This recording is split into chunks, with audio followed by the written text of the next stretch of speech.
不過喺派米期間呢，就一度引起混亂。團體承認安排失當，但係就認為事件反映政府有需要關注通脹加劇。而有排隊嘅市民就認為政府現時嘅支援唔足夠。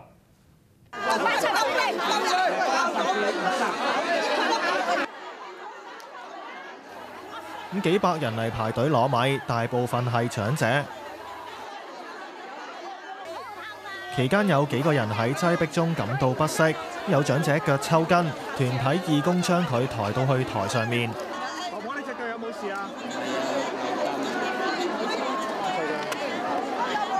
俾佢坐先，俾佢坐先。婆婆休息之後就自行離去。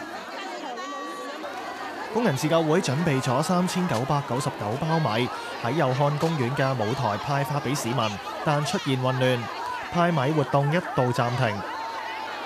期間一直有警員在場，不過大概半個鐘之後，傳媒向警員了解警方部署，警員先至上前協助維持秩序，但情況依然未改善。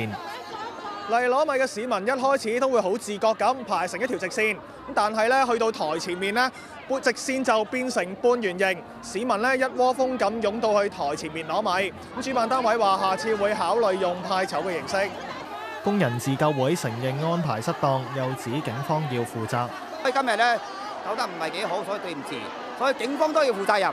我一早咧要通知警察，叫佢哋維持秩序，但係警察咧嚟得2個，佢又唔幫我哋維持。我哋希望有秩序，一個一個接住一個咁派。你睇到市民通脹加劇嘅心情啊，係咁衝埋嚟，一包米好重要，所以我哋希望政府嚟關注呢個通脹加劇。